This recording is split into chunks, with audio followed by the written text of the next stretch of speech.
ఈరోజే మాఘ శుక్రవారం. ఎంతో పవిత్రమైన విశేషమైన రోజు.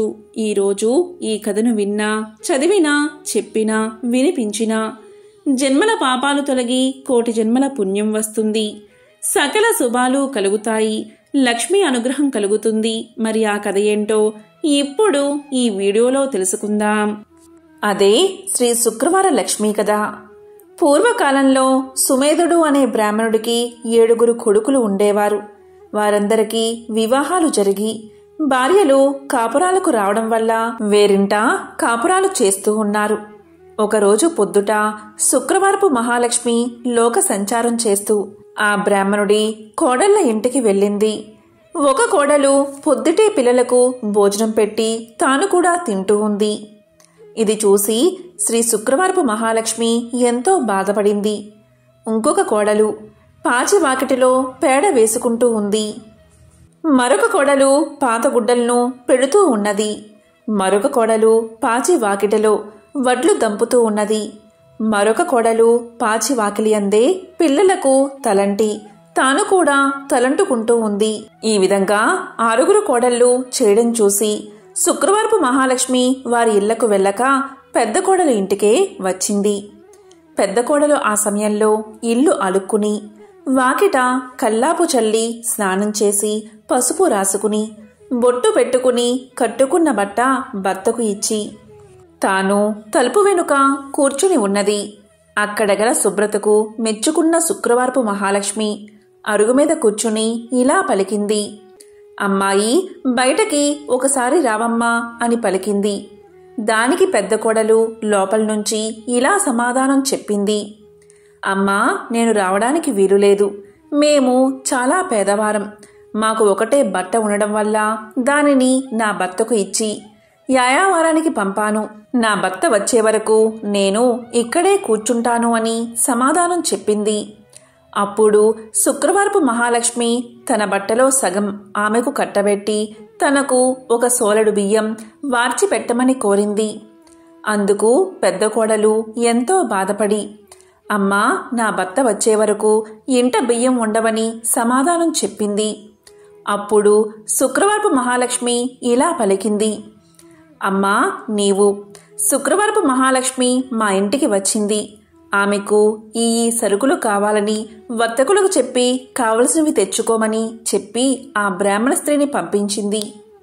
దాంతో పెద్ద కోడలు శుక్రవారపు మహాలక్ష్మి చెప్పిన ప్రకారం కోమటి ఇంటికి వెళ్లి తన ఇంటికి శుక్రవారపు మహాలక్ష్మి వచ్చిందని తెలిపి పప్పు, బియ్యం, మిగతా వంటకు కావలసిన పదార్థాలన్నీ ఇమ్మని కోరగా అతడు వాటన్నిటినీ ఇచ్చాడు. తరువాత పెద్ద కోడలు శుక్రవారపు మహాలక్ష్మి చెప్పిందని తెలుగువాని దగ్గరకు వెళ్లి మా ఇంటికి శుక్రవారపు మహాలక్ష్మి వచ్చింది.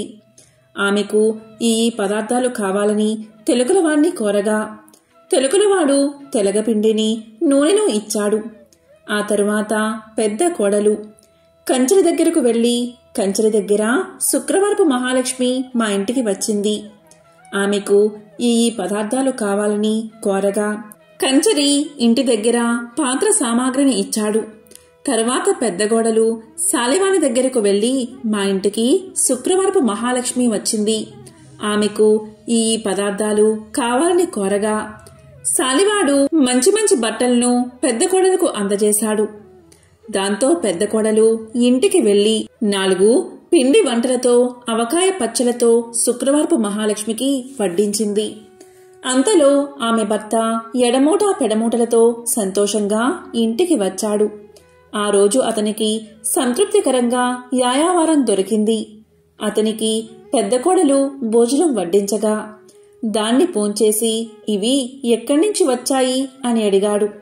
ఆమె తమ గృహానికి శుక్రవారపు మహాలక్ష్మి వచ్చిందని తెలియజేసింది. అంతలో శుక్రవారపు మహాలక్ష్మి తానింక వెళ్తాను అని చెప్పగా పెద్ద కోడలు అమ్మా, ఈరోజు రాత్రి భోజనం చేసి వెళ్దూగాని అని కోరింది. దానికి శుక్రవారపు మహాలక్ష్మి అంగీకరించి రాత్రి భోజనమైన తర్వాత నేను వెళ్తాను అని చెప్పగా అప్పుడా బ్రాహ్మణ స్త్రీ, అమ్మా, ఇంత చీకట్లో ఎక్కడికి వెళ్తావు? రేపటి ఉదయమే వెళ్దూగానిలే అని పలకగాని దానికి శుక్రవారపు మహాలక్ష్మి సమ్మతించి నిద్రపోయి కొంత రాత్రికి లేచి తనకు కడుపు నొప్పుగా ఉన్నదని తెలియచేసింది. బయటికి వెళ్లి వస్తానని చెప్పగా అందుకా బ్రాహ్మణ స్త్రీ చీకటిలో వీధిలోకి వెళ్లవద్దు అని ఓ మూలన కూర్చోమని చెప్పింది. మహాలక్ష్మి అదేవిధంగా 4 మూలలోనూ కూర్చుని తెల్లవారే వేళకు మాయమైపోయింది. ఆ బ్రాహ్మణ స్త్రీ నిద్ర మేల్కోగాని ఇల్లు బాగు చేయడానికి చీపుర్ని చేతబట్టి గది యొక్క 4 మూలలా చూసింది. 4 మూలల్లోనూ 4 బంగారు కుప్పలు ఉండడం చూసి ఆమె ఎంతో ఆనందం చెంది భర్తకు ఆ విషయాన్ని తెలియచేసింది. అప్పుడు భర్త తమ ఇంటికి వచ్చిందని సాక్షాత్తు మహాలక్ష్మీదేవే అని భావించి తమపై ఆమె చూపిన దయను తలుచుకుని ఎంతో సంతోషంతో భార్యతో కలిసి శుక్రవార నోమును నోయించుకుని భాగ్యాలను బడసి భక్తి విడువక సంతోషంగా కాలాన్ని గడిపాడు. ఇదే శ్రీ శుక్రవారపు లక్ష్మీ కథ. ఎవరైతే ఈ కథను భక్తి శ్రద్ధలతో వింటారో లేక చదువుతారో వారికి దరిద్ర బాధలు తొలగి సకల ఐశ్వర్యాలు కలుగుతాయి. ధనం మూలం ఇదం జగత్ అనేది అందరికీ తెలిసిన విషయమే. జీవ సమస్తానికి ధనమే మూలం. ధనం లేకపోతే ఆహారం లభించదు. కాబట్టి అలాంటి ధనానికై ఎల్లరూ శ్రీ ధనలక్ష్మీదేవిని ఆరాధించాలి. ఆమె దయకలవాడే కలవాడు. ఆమె దయలేనివాడు లేనివారిలోని లెక్క. ధనం చాలా విలువైనది. ఇది అందరికీ తెలిసిన విషయమే. కాబట్టి ధన ప్రాప్తికై శ్రీ మహాలక్ష్మీదేవిని ఆరాధించాలి. ధనాది దేవత అయిన ఆ శ్రీ ధనలక్ష్మీదేవిని ఆరాధించి ఆమె అనుగ్రహాన్ని పొందాలి. ఆ అమ్మ దయకు పాత్రులై ధనవంతులైన అసంఖ్యాక భక్తులలో ఒకరిద్దరి విషయాలు ఇప్పుడు తెలుసుకుందాం. అదే సమాధి కథ. పూర్వం సమాధి అనే ఒక వైశ్యుడు ఉండేవాడు. అతడు విపరీతంగా ధనాన్ని సంపాదించాడు. దానితో అతనికి ధన గర్వం వచ్చింది. కొత్తలో అంతా లక్ష్మీ కటాక్షమే అనేవాడు అతను. రాను రాను దేవుడా లేక దెయ్యమా, నా తెలివితేటలతోనూ బోలెడు పెట్టుబడితోనూ వ్యాపారం చేశాను, అందుకే సంపాదించాను, అంతా నా గొప్పతనమే అండం మొదలుపెట్టాడు. హితవు చెప్పేవారిని కసిరేవాడు. తనకు వంత పాడేవారిని చేరదీసేవాడు. అలా అతని చెంత చేరిన భజనపరులందరూ కూడా అతని వద్ద ధనం తీసుకుంటూ ఉండేవారు. అందుకుగాను వారా సమాధితో కలిసి దైవ దూషణలు కూడా చేస్తూ ఉండేవారు. తద్వారా వారి వద్ద డబ్బు నిలిచేది కాదు. సమాధి వారికి ఎంత ఇచ్చినా అదంతా ఏదోలాగా ఖర్చయిపోతూ ఉండేది. పనికిమాలిన వారికి అనవసరపు ఖర్చులకు డబ్బు ఇచ్చి ఇచ్చి అవసరానికి డబ్బు లేక డాబోసరికి తన పలుకుబడిపై అప్పులు చేసి చేసి అవి తీర్చలేక సమాధి దరిద్రుడైపోయాడు. అతడు పెద్దలను ఆశ్రయించాడు. అప్పుడు పెద్దలు ఇలా పలికారు: దైవమున ఏమున్నది, అంతా నీ గొప్పే అన్నావు కదా, నీ గొప్ప నీవే చూసుకో, ఇక్కడ్నుంచి వెళ్ళిపో అని తరిమేశారు. మరికొద్ది కాలానికి కొడుకులు తిరగబడ్డారు. అప్పుల వారు అల్లరి చేయడం మొదలుపెట్టారు. గొప్ప దరిద్రం కలిగినది. చివరికి భార్య కూడా ఎదురు తిరిగినది. నీ వంటి దరిద్రుడితో నేనుండలేను అని చెప్పి పుట్టింటికి వెళ్ళిపోయింది. రుణదాతలకు కుటుంబ ఘాతకులకు వెరచి ఒకానొక రాత్రివేళ సమాధి అడవుల పట్టిపోయాడు. ఈ సమాధి గురించి బాగా తెలిసిన ఒక మిత్రుడు అతనికి సహాయం చెయ్యాలి అనుకున్నాడు. కాని తక్కిన వ్యాపారులు అడ్డుపడుతూ ఉండడం వల్ల ఒకరోజు ఆ మిత్రుడు ఒక చేతికర్ర దొలిపించి అందులో ఖరీదైన వజ్రాలు వేసి సమాధికి ఇచ్చాడు. అప్పుడా మిత్రుడు సమాధితో ఇలా పలికాడు: సమాధి, నీవు దరిద్రంచే బాధపడుతూ ముసలివాడివలే అయిపోయావు. నేను ప్రత్యక్షంగా ధనమిస్తే ఇతర వ్యాపారులతో నాకు గొడవ వస్తుంది. కాబట్టి నీ చేతికి ఊతంగా ఈ కర్రను తీసుకో అని చెప్పాడు. దానికి సమాధి ఎంతో బాధతో ఆ చేతికర్ర తీసుకుని ఆ చేతికర్రతో సంతకు వెళ్లి ఆ చేతికర్రను సంతలో ఎవరో పొరుగువాడికి చవకగా అమ్మేసి దానితో వంట సరుకులు కొనుగోలు చేశాడు. సమాధి చేసింది విని మిత్రుడు ఎంతో బాధపడ్డాడు. సమాధి యొక్క దరిద్రావస్థను ఎలాగైనా తప్పించాలని ఆ మిత్రుడు మరొకసారి సమాధిని పిలిచి ఇలా పలికాడు. సమాధి, ఈ గుమ్మడికాయ తీసుకో అని ఒక గుమ్మడికాయ ఇచ్చాడు. దాని నిండుగా బంగారు కాసులు పోసి ఇచ్చాడు. ఇంటికి వెళ్లి దాన్ని పగలగొడితే ధనం కనిపిస్తుంది కదా అని ఆ మిత్రుడి ఆలోచన. కాని సమాధి ఆ గుమ్మడికాయను వేరొక కూరగాయల వ్యాపారికి అమ్మేసి ఆ చిల్లరతోనే ఇంటికి వెళ్లిపోయాడు. మిత్రుడు సహకరించిన ఆ సహాయం పొందక దరిద్రబాధలు భరించలేక సమాధి ఒకరోజు అడవులకు పోవడానికి నిశ్చయించుకున్నాడు. ఇది తెలిసిన అతని మిత్రుడు మార్గమధ్యలో మోహరేలు గుట్ట పోయించాడు. కాని సమాధి ఆ దారికి రాగానే ధనలక్ష్మి కళ్ళలో పడినది. అతని కళ్ళు నలుపుకుంటూ పోయి మోహరేల గుట్టపై పడి, చీచి, ఎవరో దారిలో రాళ్లగుట్ట పోశారు అని వాటిని అటూ ఇటూ చిమ్మి కళ్ళు నలుపుకుంటూ తన దారిన తాను పోయాడు.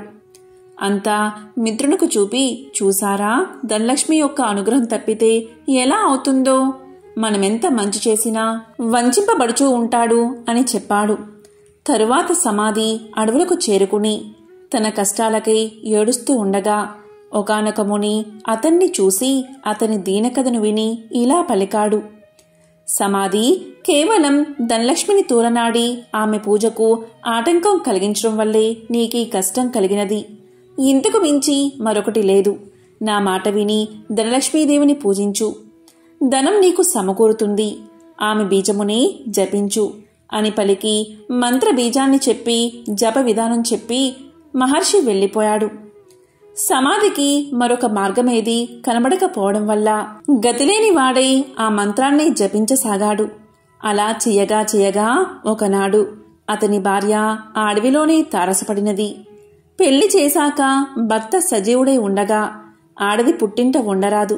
కష్టమో సుఖమో భర్తతోటే లోకం పొమ్మని ఆమె పుట్టింటివారు తరిమేశారని చెప్పింది. ఆమె తనతో తెచ్చిన స్వల్ప ధనాన్ని సమాధికి ఇచ్చి క్షమించమని కోరింది. అతి త్వరలో దీపావళి రాబోవుచుండడచే సమాధి ఆదనంతో నగరానికి వెళ్లి తగు సామాగ్రలు కొని అదేవిధంగా పురోహితుడికి క్షమాపణ చెప్పుకుని తనతో పాటు అడవులకు తీసుకువచ్చాడు. దీపావళి రాత్రి యథావిధిగా యథాశక్తిగా ధనలక్ష్మీ పూజను చేసుకున్నాడు సమాధి. దానితో సంతృప్తిగా శాంతించిన ధనలక్ష్మి సమాధిని అనుగ్రహించింది. దాంతో పురోహితుడు ఊరిలోనికి పోయి సమాధి ఉనికిని, అతనిలోని మార్పును అందరికీ తెలియచేశాడు. సమాధి మిత్రుడు అలాగే విప్రుడు కూడా దీన్ని సమర్థించారు. అవును, అమ్మవారిని కించపరచడం వల్లే అతనికి ఇటువంటి గతి పట్టింది కాని సమాధి చెడ్డవాడు కాడు అని మరీ చెప్పగా ఇతర వ్యాపారులు కూడా ఆలోచించి సమాధిని తిరిగి ఊరిలోకి పిలిచారు. మిత్రులు ఇచ్చిన పెట్టుబడితో సమాధి మరలా వ్యాపారాన్ని ప్రారంభించి నిత్యము ధనలక్ష్మీదేవిని పూజిస్తూ ఆ తల్లి అనుగ్రహం వల్ల అతని వ్యాపారం అభివృద్ధి చెందడం వల్ల తిరిగి కోటీశ్వరుడుగా మారి సకల సౌభాగ్యాలతో తులతూగుతూ ఉన్నాడు. కాబట్టి ఎవరైతే ప్రతి గురు శుక్రవార రోజుల్లోనూ అష్టమి, నవమి, దశమి, పౌర్ణమి తిథులయందు ఆ అమ్మవారిని పూజించి ఈ కథను వింటే ధనలక్ష్మీదేవి యొక్క అనుగ్రహానికి పాత్రులు అవుతారు. ఈ కథ విన్నా చదివినా సర్వశుభాలు చేకూరతాయి. ఇదే ధనలక్ష్మీదేవి యొక్క కథ. త్రిలోక సంచారి అయిన నారద మునికి ప్రతిదీ తెలుసుకోవాలనే ఆతృత ఉంటుంది. ఇది మనందరికీ తెలిసిన విషయమే. అదేవిధంగా నారదముని ఒకసారి ఆతృతగా లక్ష్మీదేవిని ఇలా అడుగుతాడు. అమ్మా లక్ష్మీదేవి, మీరెప్పుడూ కూడా విష్ణుమూర్తి పాదాలను ఎందుకు నొక్కుతారు అని అడుగుతాడు. దానికి లక్ష్మీదేవి ఇలా సమాధానం చెప్తుంది. మానవుల నుండి భగవంతుడి వరకు గ్రహాలన్నీ తన్ను ప్రభావితం చేస్తాయని లక్ష్మీదేవి సమాధానం చెప్తుంది. ఈ గ్రహాల చెడు ప్రభావం శ్రీహరి పాదాలను నొక్కడం ద్వారా ముగుస్తుంది. కాబట్టి ఆమె తన శ్రీహరి పాదాలను నొక్కుతుంది అని సమాధానం చెప్తుంది. ఒక మహిళ చేతిలో దేవతల సర్వోన్నతుడైన బృహస్పతి నివసిస్తాడు. రాక్షసుల గురువు శుక్రాచార్యుడు మనుషుల పాదాలలో నివాసముంటాడు. భార్య తన భర్త పాదాలను నొక్కినప్పుడు గ్రహాల యొక్క చెడు ప్రభావాలను నివారించడంతో పాటు సంపద కూడా వృద్ధి అవుతుందని లక్ష్మీదేవి విష్ణు పాదాలను నొక్కడానికి కారణమని ఆమె ఎంతో సులువుగా నారదుడికి సమాధానం చెప్తుంది. లక్ష్మీదేవి ఐశ్వర్యానికి దేవత, జ్యేష్ఠాదేవి దారిద్ర్య దేవత. ఒకసారి వీరిద్దరికీ ఒక చిన్న అనుమానం వచ్చింది. ఆ అనుమానం ఏంటి అంటే తమలో ఎవరు చాలా అందంగా ఉన్నారో అని. ఈ విషయమై వీరిద్దరూ వాదించుకుంటూ ఉండగా వారికి ఎదురుగా ఒక వ్యాపారి వస్తువు కనిపించాడు. ఇక వాదించడం ఆపేసి ఆ వ్యాపారిని అడిగి నిజం తెలుసుకోవాలి అనుకున్నారు అక్కా చెల్లెళ్ళు. అలా అనుకున్నదే తడువుగా జ్యేష్ఠాదేవి లక్ష్మీదేవిలు అతడి ముందుకు వెళ్ళి నిల్చున్నారు. తామిద్దరం ఎవరమో కూడా అతడికి వివరించి చెప్పారు. ఐశ్వర్య దేవత లక్ష్మీదేవి, దారిద్ర్య దేవత జ్యేష్ఠాదేవి ఇద్దరూ ప్రత్యక్షమై కనిపించి అలా అడిగేసరికి ఆ వ్యాపారికి నోట మాట రాలేదు. ఇద్దరూ ఒకేసారి కనిపించినందుకు సంతోషించాలో లేక బాధపడాలో కూడా అతనికి అర్థం కాలేదు. విషయమంతా విన్నా ఆ వ్యాపారి భయంతో వణికిపోయాడు. ఇద్దరిలోనూ లక్ష్మీదేవే అందమైనదని అతనికి తెలుసు. అయితే నిజాన్ని చెబితే జ్యేష్ఠాదేవికి కోపం వస్తుంది. ఆమెకు కోపం వస్తే తనను ఇంకా పేదవాడిని చేస్తుందని తెలుసు. ఇక లక్ష్మీదేవి అందంగా లేదని చెబితే ఆమెకు కోపం వస్తుంది. ఆమెకు కోపం వస్తే తనకున్న ఈ మాత్రం సంపదను కూడా లేకుండా చేసేస్తుంది. ఏం చేసేది భగవంతుడా అంటూ తలపట్టుకున్నాడు. ఇంతలో ఆ వ్యాపారికి ఒక మెరుపులాంటి ఆలోచన వచ్చింది. ఏదైతే అది అయిందని మనసుకు సర్ది చెప్పుకున్న ఆ వ్యాపారి ఆ దేవతలిద్దరికీ నమస్కారం చేశాడు. వెంటనే ఆ వ్యాపారి ఇలా చెప్పాడు. అమ్మా, ఓ మహాలక్ష్మి, నువ్వు ఇంట్లోకి వస్తున్నప్పుడు నీ అంత అందమైన స్త్రీ భూలోకంలో కానీ స్వర్గలోకంలో కానీ ఎవరూ ఉండరు అని చెప్పాడు. అలాగే జ్యేష్ఠాదేవి వైపు చూసి, అమ్మా, ఓ జ్యేష్ఠాదేవి, నువ్వు ఇంటి నుంచి బయటకు వెళ్తుంటే నీ అందం సొగసు వర్ణించేందుకు మాటలు చాలవు. ఆ సమయంలో నీ అందాన్ని ఎవరితోనూ పోల్చలేము అని సమాధానం చెప్పాడు. ఆ వ్యాపారి ఎవరి మనసులో నొప్పించిన విధంగా చెప్పిన తీరు జ్యేష్ఠాదేవి లక్ష్మీదేవులను సంతృప్తిపరిచింది. అతడు ఇద్దరిని విజేతలుగా నిర్ణయించాడని వారిద్దరూ అర్థం చేసుకున్నారు. దాంతో ఇద్దరూ అతడి నిర్ణయానికి సంతోషపడుతూ అక్కడ్నుంచి మాయమయ్యారు. ఇక్కడ అర్థం చేసుకోవాల్సింది ఏంటి అంటే జ్యేష్ఠాదేవి లక్ష్మీదేవులు ఎవరికి వారు విజేతలమని అనుకుంటూ వెళ్లారే కాని నిజానికి నిజమైన విజేత ఆ వ్యాపారే. ఎందుకంటే అతడు ఐశ్వర్య దేవత అయిన లక్ష్మీదేవి అభిమానాన్ని పొందడమే కాదు, లక్ష్మీదేవి బద్ధ శత్రువైన జ్యేష్ఠాదేవిని సైతం సంతృప్తిపరిచాడు. కాబట్టి నిజమైన విజేత ఆ వ్యాపారే. లక్ష్మీదేవి అదృష్టానికి శుభానికి సంకేతం. అయితే జ్యేష్ఠాదేవి దరిద్రానికి సంకేతం. పురాణాల ప్రకారం లక్ష్మీదేవి జ్యేష్ఠాదేవులు ఎవరు ఎక్కడ ఉండాలి అనే విషయం గురించి చర్చలు మొదలవుతాయి. ఈ క్రమంలోనే లక్ష్మీదేవి వెళ్లి సముద్ర గర్భంలో దాక్కుంటుంది. సముద్ర గర్భం నుంచి తను బయటికి రావాలని జ్యేష్ఠాదేవి కోరడంతో తాను బయటకు వచ్చి ఏ ప్రదేశంలో కొలువై ఉండాలో తెలియచేస్తుంది. ఈ విధంగా సముద్ర గర్భం నుంచి బయటకు వచ్చిన లక్ష్మీదేవి తాను పసుపు కుంకుమల్లో కొలువై ఉంటానని చెప్తుంది. అందుకే ఏదైనా శుభకార్యాలలో పసుపు కుంకుమలకు అంత ప్రాధాన్యత ఇస్తాము. పెళ్లి పత్రికలకు కూడా పసుపు కుంకుమ రాయడం వల్ల సాక్షాత్తు లక్ష్మీదేవిని ఆహ్వానించినట్లు. ఇలా పసుపు కుంకుమ రాయడం వల్ల ఆ పెళ్లిలో ఎలాంటి ఆటంకాలు లేకుండా లక్ష్మీదేవి కృప నూతన వధూవరులపై ఉంటుందని భావిస్తారు. అందుకే వివాహ ఆహ్వాన పత్రికలకు పసుపు కుంకుమలు రాస్తారని పురాణాలు చెబుతున్నాయి. మనం లక్ష్మీదేవి చిత్రపటాన్ని చూసినప్పుడు ఆమెకు గుడ్లగూప వాహనంగా ఉండడాన్ని చూస్తూ ఉంటాం. లక్ష్మీదేవికి గుడ్లగూప ఎలా వాహనమైనది అనే ప్రశ్న మనల్ని పట్టి పీడిస్తుంది. దానికి సమాధానం ఇప్పుడు తెలుసుకుందాం. ఒకప్పుడు కౌశికుడు అని ఒక గొప్ప విష్ణు భక్తుడు ఉండేవాడు. అతడు గొప్ప సంగీత విద్వాంసుడు. సుమధురమైన తన గాన మాధుర్యంతో మహావిష్ణువుని ప్రసన్నం చేసుకున్నాడు. స్థూల శరీరాన్ని విడిచిన తర్వాత విష్ణు లోకాన్ని చేరుకున్నాడు. శ్రీహరి తన ప్రియభక్తుణ్ణి స్వాగతించి అతని గౌరవార్థం అంతరంగిక సంగీత సభ ఒకటి ఏర్పాటు చేశాడు. ఆ సభలో దేవర్షి నారదుడికి ప్రవేశం లభించలేదు. తుంబురుడికి సకల మర్యాదలతో స్వాగతం చెప్పారు. తనకు ప్రవేశం లేకపోవడం అటుంచి తన ప్రత్యర్థి అయిన తుంబురుడికి స్వాగత సత్కార్యాలు లభించడం చూసిన నారదుడు ఎంతో మండిపడ్డాడు. అయినా తమాయించుకుని లక్ష్మీదేవి మందిరంలోంచి లోనికి పోవడానికి ప్రయత్నం చేశాడు. అక్కడ కూడా లక్ష్మీదేవి యొక్క చెలికత్తెలు నారదుడికి అడ్డుపడ్డారు. దానితో ఎంతో కోపగించిన నారదుడు మహాలక్ష్మిని శపించాడు. అది తెలిసిన వెంటనే లక్ష్మీనారాయణులు నారదుని ముందు ప్రత్యక్షం అయ్యారు. తమను మన్నించమని వేడుకున్నారు. అప్పటికి నారదుడి కోపం శాంతించింది. తన తొందరపాటుకు పశ్చాత్తాపం మొదలైనది. శరీరమంతా చెమటలు పట్టాయి. కీలరిగి వాత పెట్టడం బాగా తెలిసిన నారాయణుడు చేసిన దానికి సిగ్గుపడుతున్న నారదుణ్ణి చూసి ఇలా పలికాడు. నారదా, నీ కోపం కారణం నాకు తెలుసు. నిజానికి భక్తి జ్ఞానములయందు శీలవర్తములయందు తుంబురుడు నీకన్నా కపటి కాడు, గర్విష్ఠుడు కాడు. కపట భక్తిని ప్రదర్శించేవారు ఎన్ని తీర్థాలు సేవించినప్పటికీ వ్యర్థం. భక్తి శ్రద్ధలతో నన్ను కొలిచేవారికి అవశ్యం వశుడనే. సంగీతం చేత నన్ను చేరవచ్చునని చాటి చెప్పడానికే కౌశిక తుంబురులను నేను సత్కరించాను. నీ శాపానికి ఏమీ బాధపడకు, లోకహితమే జరుగుతుంది, చింతించవద్దు అని చెప్పాడు నారాయణుడు. నారదునికి అప్పటికి జ్ఞానోదయమైనది. ఓ దేవదేవా, నా తప్పులను క్షమించు. అవివేకి వలె ప్రవర్తించాను, నన్ను కాపాడు.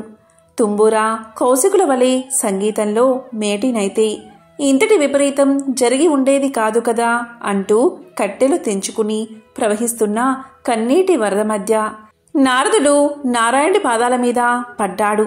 భక్తుని పశ్చాత్తాపం భగవంతుడి హృదయాన్ని కరిగించింది. తన దివ్య హస్తాలతో నారదుణ్ణి పైకి లేపాడు నారాయణుడు. ధైర్యాన్ని చెప్పాడు. సంగీతం నేర్చుకోవాలన్న కుతూహలం నిజంగా ఉంటే తాను చెప్పినట్లు చెయ్యమన్నాడు. ఉత్తరాన మానస సరోవరానికి అవతల ఒక పర్వత శిఖరముంది. దానిమీద ఒక దివాంతం ఉంది. ఆ ఉలూకాపతికి శుశ్రూష చేసి సంగీతంలో మేటివి కమ్మని దీవించాడు నారాయణుడు. దీంతో నారదుడు శ్రీమన్నారాయణుడికి కృతజ్ఞతలు ప్రకటిస్తూ చేతులు జోడించిన నారదుడు సెలవు పుచ్చుకున్నాడు. వెంటనే మనోవేగంతో మానస సరోవరం చేరుకున్నాడు. కమ్మని సంగీతం అస్పష్టంగా వినిపిస్తుంది.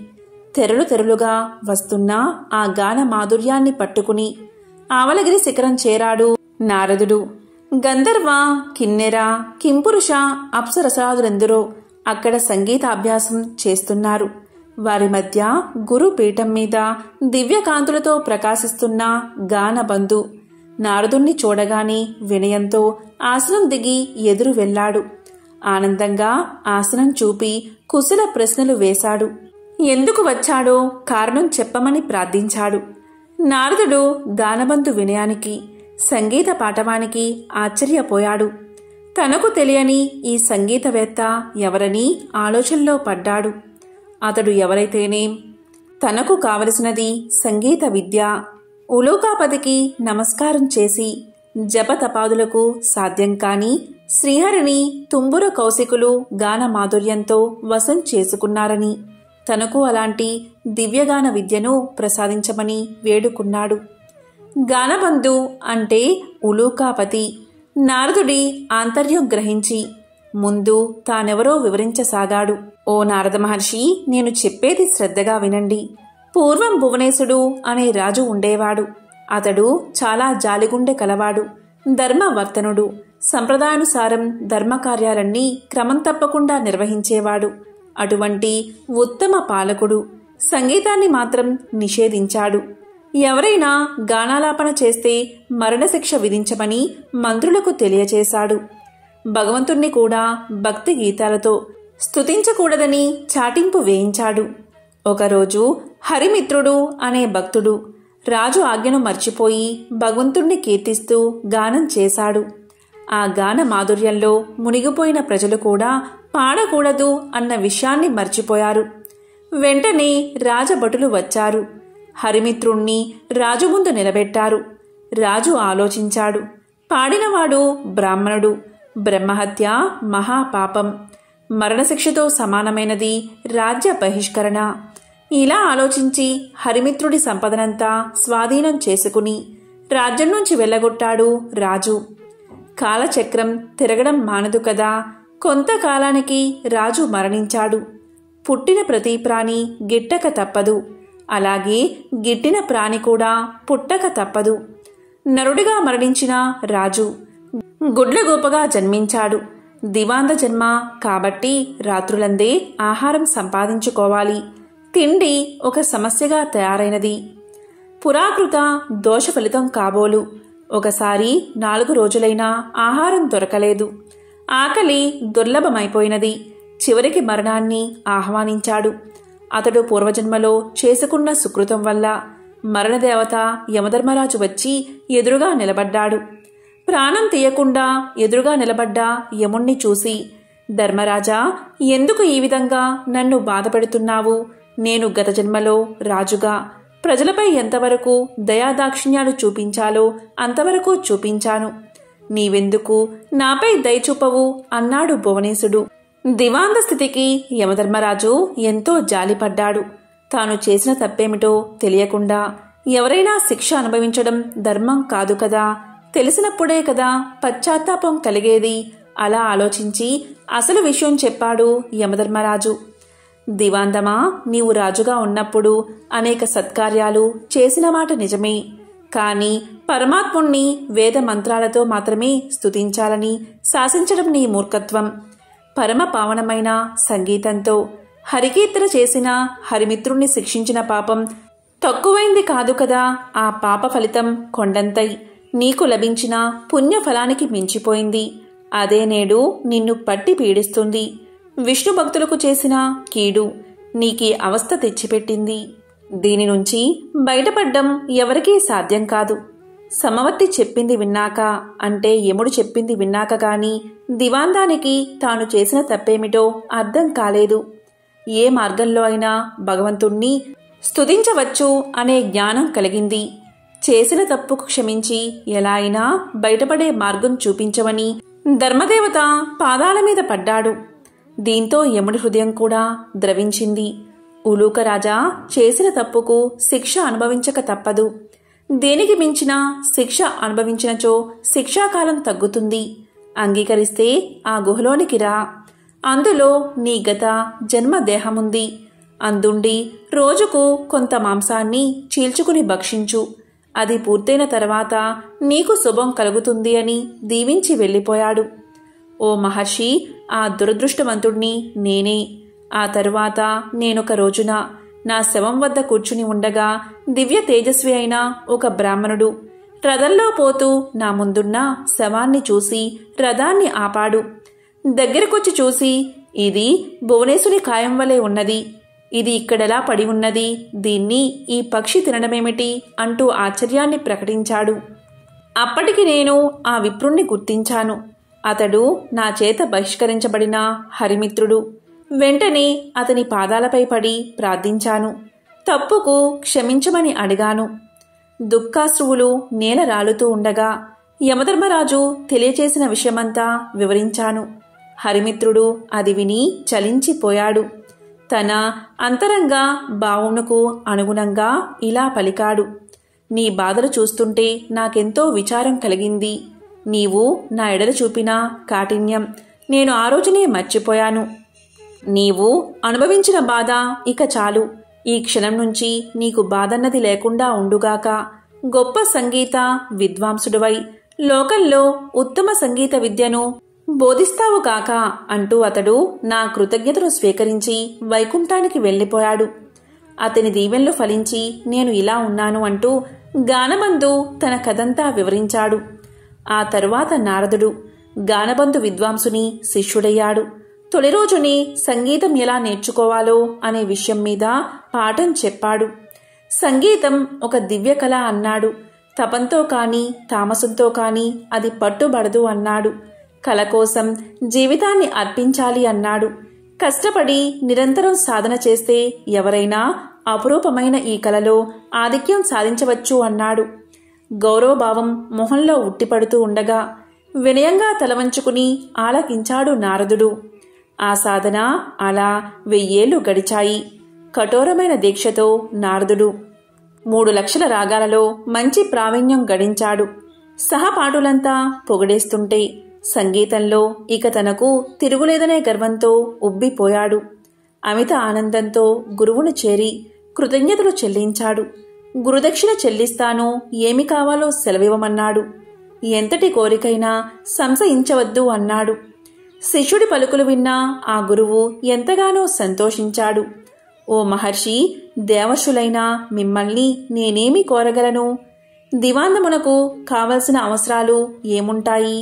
శిష్యుడివి అయినందున ఏదో ఒకటి కోరుకోక తప్పదు.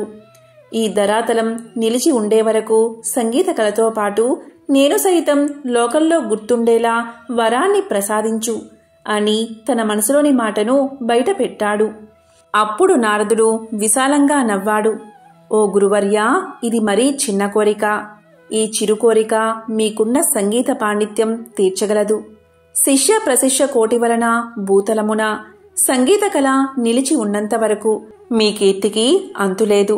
మీరు చేసిన ఈ మహోపకారానికి గురు దక్షిణగా లక్ష్మీనారాయణల కటాక్షం, వారి సేవా భాగ్యాన్ని, శాశ్వత సన్నిధానమును ప్రసాదిస్తున్నాను. ప్రళయం సంభవించిన వేళ శ్రీ మహావిష్ణువునకు గరుత్మంతుని వలె శ్రీ మహాలక్ష్మికి నీవు వాహనమై తరింతువుగాక అంటూ శిష్యుడికి కానుకను దేవర్షిగా వరాన్ని సమర్పించి సెలవు తీసుకున్నాడు నారదుడు. ఈ విధంగా గానబంధు అనే గుడ్లగూప లక్ష్మీదేవికి వాహనంగా మారింది. శుక్రవారం రోజు ఎవరైతే ఈ కథలను వింటారో లేక చదువుతారో వారికి శ్రీ మహాలక్ష్మీదేవి యొక్క అనుగ్రహం, కరుణా కటాక్షాలు తప్పకుండా కలుగుతాయి. రుణ సమస్యలు తొలగి లక్ష్మీ కటాక్షం కలుగుతుంది. ఓం శ్రీ మహాలక్ష్మీయే నమః.